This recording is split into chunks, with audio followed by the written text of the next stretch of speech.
Doug Irvine come forward with Kyle James. Does he hold a candle to you, Doug?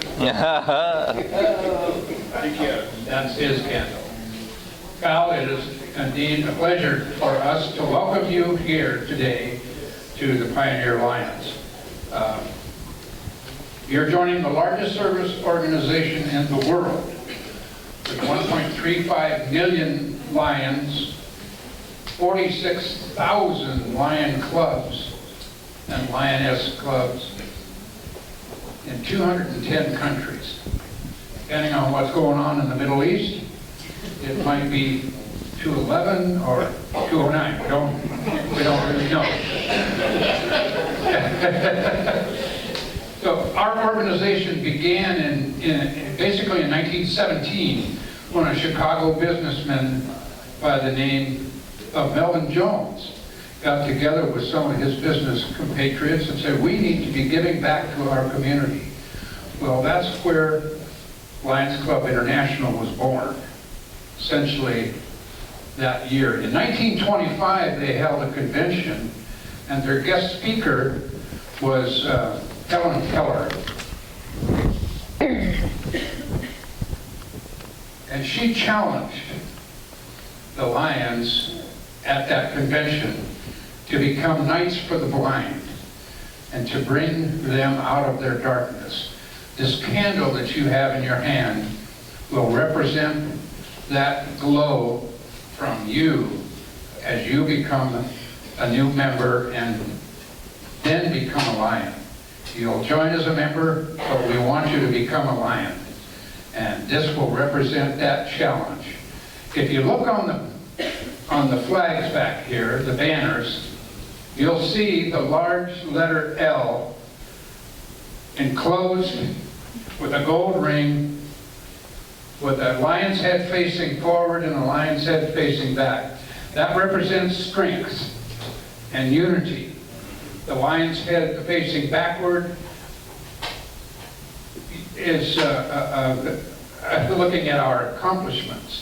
The ones that are looking, the other one facing forward is looking forward to accomplishments in the future. Now I'm here to ask you today, and I want your pledge, and that pledge is, will you become the best lion that you could be in the service to your club? Yes, I will. Now, will you abide by its code of ethics, the Lion Code of Ethics? You're going to get some information in your packet today, and we want you to make sure that you take this as serious as we do. We want you to become a lion. When you become a lion, you will know it, and so will we. And we have a pin for you today, and Doug will, of course, dig that out now. It's in there. And what we call a red badge. Now we have a program here we call the red badge, blue badge. The red badge is your first badge that you get, and in order to get the blue badge, which is the permanent blue badge, you'll need to finish 4 requirements. Let's see if you can guess what those 4 requirements might be. Well, I need to do a work party. Yes? Which I've done. I need to do a board meeting, attend a board meeting, which I've done. Okay. I need to visit another club, which I guess that'll happen on the 11th in Woodland. Okay. I'll sign up for that. Okay. And I need to have an orientation.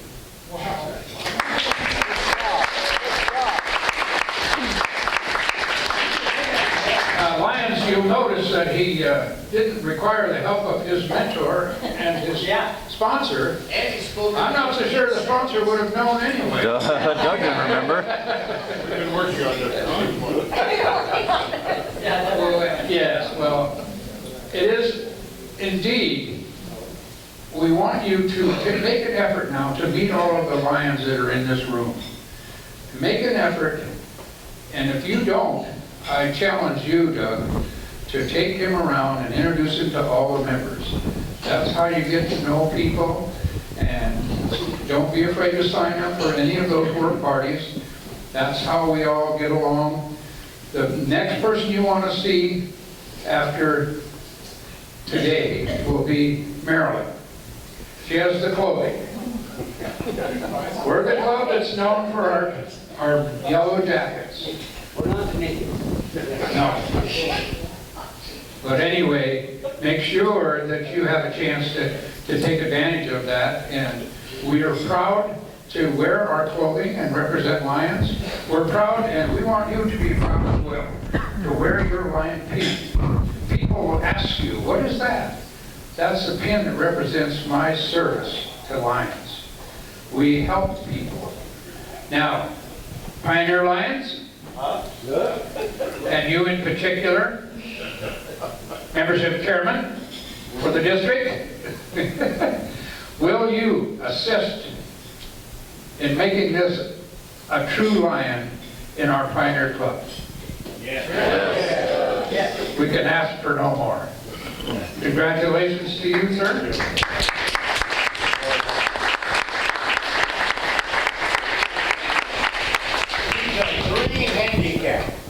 No, I'm not. There's two of the handicaps right there. Cal, there's some information in that packet that will be good for you, good to you. Wear your pins proudly, because most everybody else in here does. So, congratulations. I have one more from you, from me. If I get the right one. It's our Pioneer pin. So, okay. You let him talk. We're done. You let him talk. I always wait a minute, I always forget something. Okay, it's not totally memorized, Cindy. Yeah. Without being fined, you have 1 minute to tell us about yourself. I was born and raised in Portland, Oregon. I moved to Longview in 1969. I worked at Rental Smells Company for 25 years until they closed. I worked 17 years at Weyerhaeuser, where I retired 6 years ago. And I've been married 50 years with my lovely wife.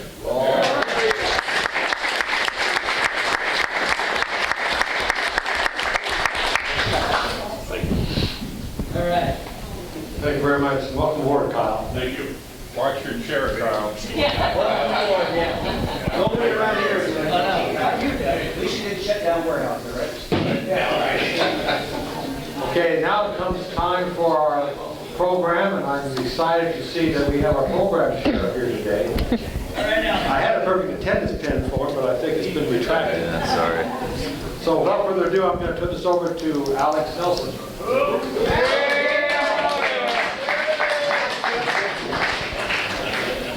Good afternoon, Lions. I am back and filling my duties as program chairman for this month, September. And our guest today is Erin Brown, who is the executive director of the Lower Columbia College Foundation. I had Erin as a guest when I was program chairman in July of last year. And Erin was all of 2 weeks on the job. Now she's a little bit more than a year. And in her honor, it kind of reminds me of a story, since she obviously worked for the college. Can never be sure what that's going to be. About a man I knew who was hired at a supermarket. And the day that he reported for his first day at work, the manager greeted him with a warm handshake and smile and said, "Welcome, young man. Your first job at the supermarket is going to be to sweep all the floors." And the young man said, "Well, wait a minute. I'm a college graduate." The manager walks up and says, "Okay, give me the broom. I'll show you how to do it."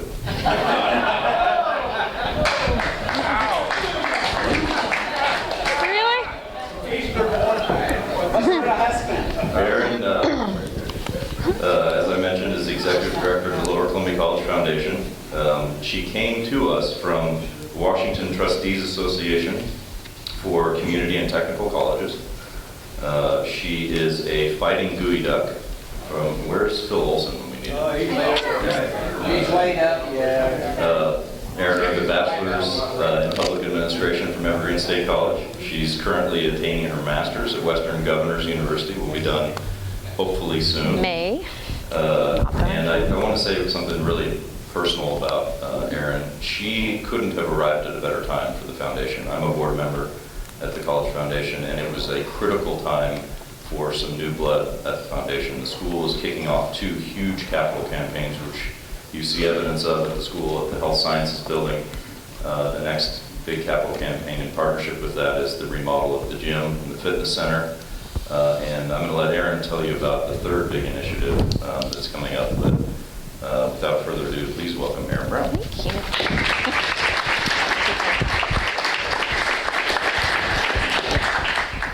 I'm much shorter than Alex. I don't know if that story was probably the best segue, but it's great to be back. It was kind of funny.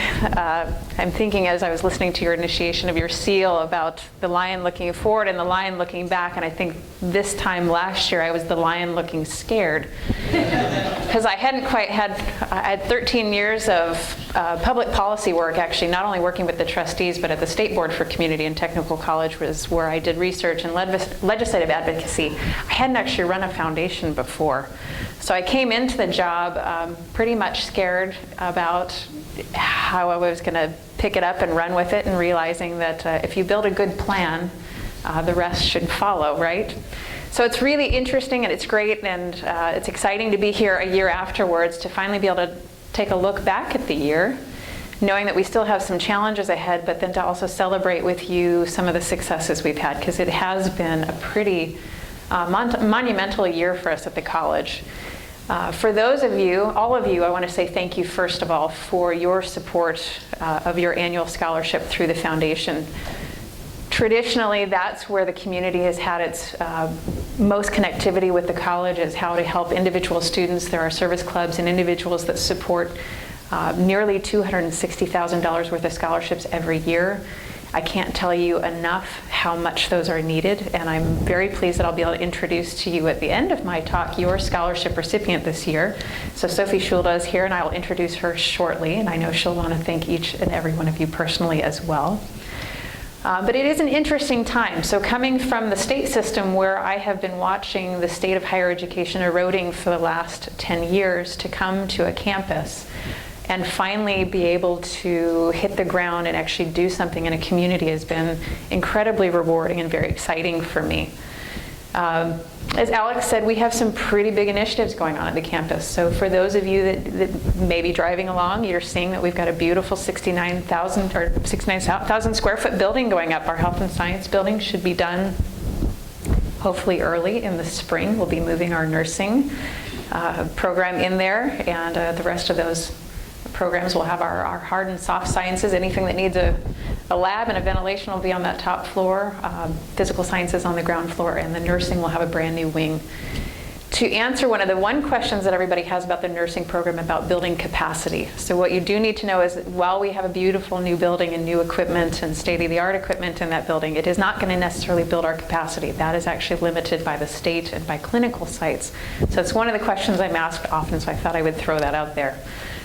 The other really exciting initiatives that we've got going on at Lower Columbia College, which the foundation is very, very involved in, is the opening of our brand new university center. Very altruistic on the part of the college, but this area has one of the lowest bachelor attainment rates in the state. So nearly 7 or 8% lagging the state average. While we have one of the highest two-year college attainment rates in the state.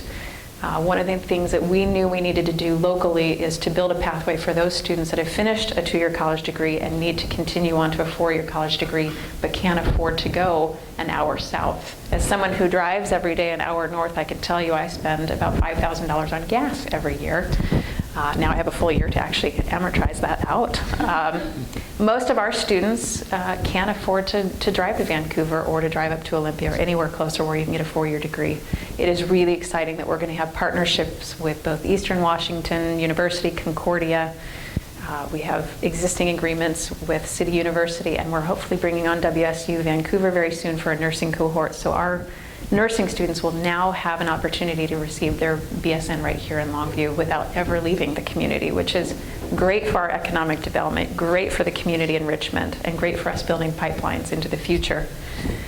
The other really exciting endeavor we have is a brand new international student program. Some of you have seen that news in the Longview Daily News, but we are looking at bringing in, we've already got 2 students on the ground from China over the summer, and I just heard from President Bailey this morning that we have some potential partnerships with 2 colleges in China, bringing us a potential of maybe 40 students, maybe as early as winter or spring. So we are ramping up very soon to not only increase the diversity of our campus, but our community, and build some of those global partnerships that we need to in order to be a more global environment. We've got major companies here that do most of their business overseas, and it's about time for our community and our education to reflect that integration. The other endeavor that we're starting this year is an expansion of a business and industry program. Many of you know that we've done continuing education. We offer some fantastic training programs for our local employers. We are looking to ramp that up this year in a way that we never have before. The foundation is putting some seed money into starting something that's going to be hopefully new and innovative. Hopefully I'll be able to come back in a year from now and tell you some exciting news about that, but just to whet your palate. The next piece I actually really want to talk to you about is why the foundation, why is it important? The mission of the foundation is to meet the gaps in the college that the state is not able to meet. So as I said, traditionally that has meant scholarships for students helping out on the peripheral. What I can tell you in the last 5 years is the challenge that I came into this job with, which is 26% budget cuts from the state that we have not actually felt at the college yet because we've been living off of excess enrollment. That's a challenge that we know as our enrollments are dropping and things are becoming more normal, we're going to have to deal with, and we're trying to get ahead of the curve. The other piece is a more indirect direct impact to our students, which is 41% tuition increases in the last 5 years. Which for an open door institution which serves, and you'll see a video I'm going to show in a moment, we serve all types of students. Our average age of our student is 29. Most of our students are coming back. They're not necessarily our fresh out of high school students, but they are students that are coming back that have families, they're working, they're coming back, they've either lost a job and they're needing retraining, or they're needing to beef up their education in order to increase their employability. We have a very challenging demographic with lots of needs. Everyone from needing basic education from not finishing high school, needing a GED, to skills training, to students like Sophia that are going to come as a freshman right out of high school and then transfer on to get a 4-year college degree somewhere else. We serve all of the students in the middle from every socioeconomic strata, which makes it very, very challenging in a time of economic budget cuts and tuition increases. Those scholarships mean something really important right now. I can't thank you all enough for the support you've given us. To give you a little perspective on yearly tuition now is about almost $4,300 a year. It's another $1,000 a year usually for students for textbooks alone. It's one of the most major costs for students. So with that problem, our foundation board had to get a little innovative this year. When your job as the primary institution and conduit to the community is to fill the gaps that the state is no longer meeting, our lowest socioeconomic students, those poorest students, have a lot of resources through federal aid, through state aid, a lot of need-based financial aid. The students on the merit-based side that are your high achievers often have a lot of support as well. Where we're realizing we're having our most major gaps right now are those students that are in the middle. There are middle-income students that are still supported by their parents that still have to claim their parents' income on their FAFSAs until they're 24. And what we're realizing right now is with tuition increasing the way it is, with textbooks increasing the way they are, a lot of those students are falling short of finishing or dropping out because they can't afford to go to school or can't afford to go full-time. So one of the projects that we've been working on this year, we launched this year, was our Student Success Fund. We infused about $60,000 to our case managers on the ground, our financial aid counselors, our advisors. We didn't actually advertise the fund. It was meant to be a student success and completion tool, which basically was one message. If you know a student who is at risk for dropping out because they A, can't afford their tuition, or B, can't afford those textbooks. Help them, case manage them, counsel them, and give them the resources they need to complete. So a year under our belt for the pilot program, one of the first in the state, we actually have hard quantifiable data to say, here's the impact of the tuition increases. We know out of the 178 students that we helped this year, $500 was the average need for tuition, and this was after all other need-based, scholarships, financial aid, Pell Grants, state need grants, all other financial aid was exhausted. There was still an unmet need of about $500 for each of these students. The other most major need was textbooks. Our average textbook award for a student was about $230. Seems simple. From the return on investment side, since all of this money has been donated to the college, we needed to be very, very, very fiscally careful about how we expended these funds. Because the one thing with a scholarship is, as a donor, you have some control over who gets the funding, how it's spent, and what your return on investment is. You can look at Sophia a year from now and say, how are you doing? And you can watch her bloom and grow. With the Student Success Fund, we had 178 students that you can't necessarily touch and feel as a donor. So how could we be accountable to our donors? And the one way we did this was we kept the funds on campus, which meant everyone that donated to Student Success actually donated twice. They donated once to help a student, that money stayed on campus and then helped us meet our 26% budget cut.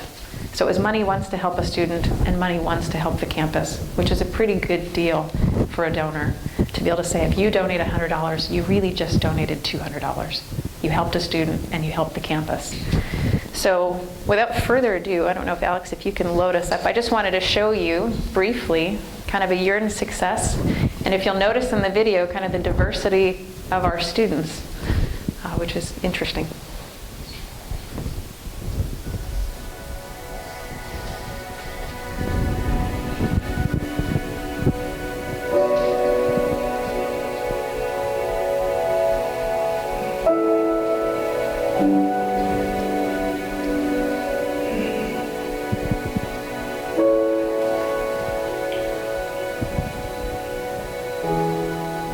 I left school in 1974. Back then, all we needed was 2 math credits.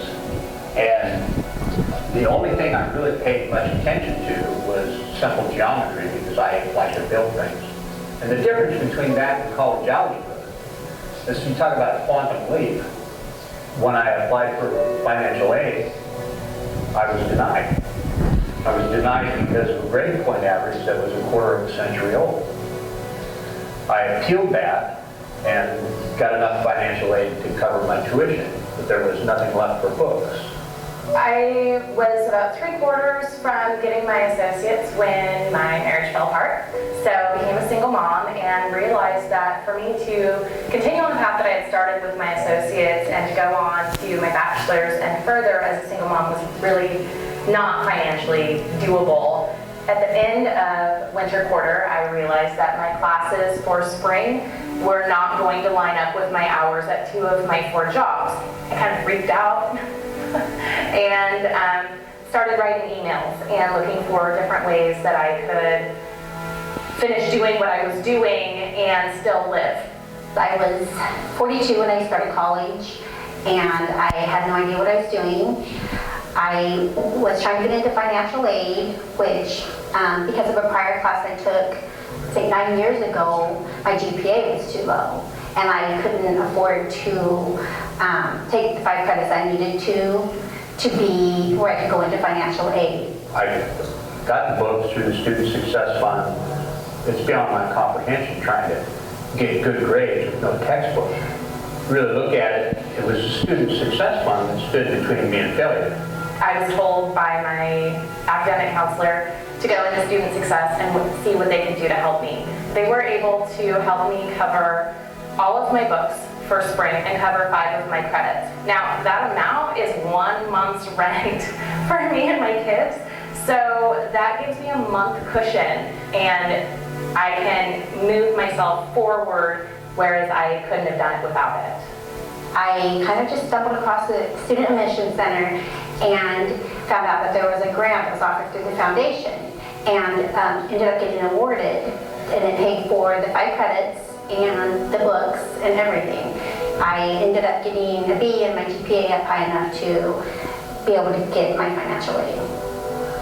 After I get my degree, I'm going to find employment with a large public defender's office and work as a criminal defense investigator. Now that I have my associates, and I will have my certificate as a chemical tech at the end of summer. The goal is to eventually, I'd like to go all the way through master's, if not further, into doctorate degree, because I'd like to be a trauma counselor. I wouldn't have had a chance. I wouldn't be in college today. I wouldn't be reaching my goals had I not had this opportunity. The Student Success Fund is no joke. Things happen all the time that are completely out of the student's control. And many times it is the Student Success Fund that is the only thing that keeps the student in school. And I know that from personal experience.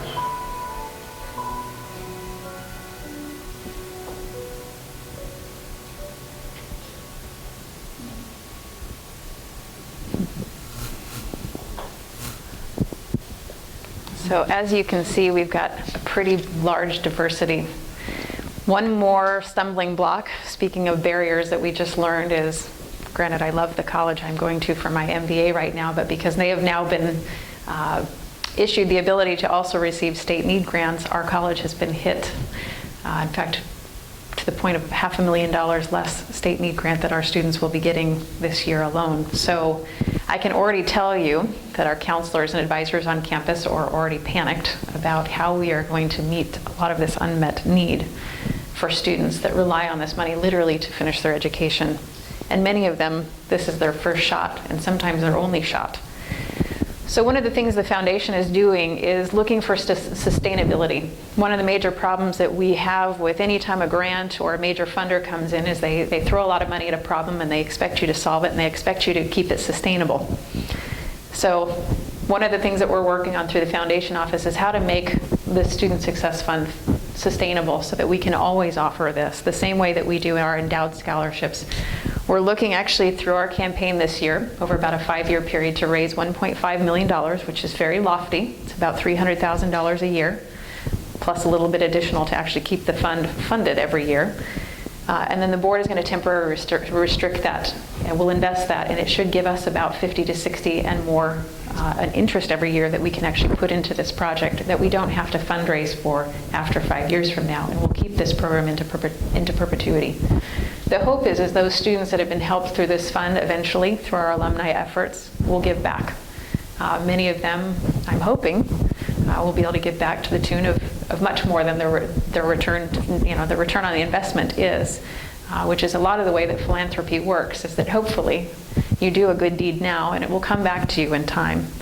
So I'm quite sure that over time we'll reach that goal, and it's very lofty. It's a sustainable goal. So with that, I don't want to, sorry, Alex, 1 minute. I'm not going to waste any more time. Actually, I'd like to bring up Sophia and introduce her and allow her a chance to thank you. I want to thank you for the time, and hopefully next year I'll come back with even more exciting news. So without further ado. So give a little bit on your background, just where you're from and where you're going. Hi, my name is Sophie Scholda, and I grew up here in Longview, Washington. I just graduated from Morris High School, and I'm going to be attending LCC in the fall. I want to be a nurse, and I just finished the CNA program through LCC.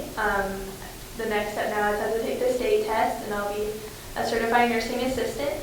And I just wanted to thank each and every one of you for awarding me this scholarship. It really means a lot to me because this past year I've been kind of freaking out, like, how am I going to pay for my college education? Because you're one of 4 kids, right? One of 4? Yeah. I'm one of 4 children, and my mom told me that even though we make enough to get by, it's not, like, I have 3 other siblings that need to go to college, and they wouldn't be able to help me as much as they'd like to, so they told me I was on my own. So I decided, well, I want to go to college, so I'm going to apply for as many scholarships as I can so that I can go to college and be a nurse and achieve my dream of becoming a pediatric nurse. So I hope to get into the nursing program at LCC, and then after that, I'd like to get my Bachelor of Science in Nursing, probably through W2 Vancouver, so and I just wanted to thank you so much for all of your support and everything. It means a lot to me. It really does. Thank you.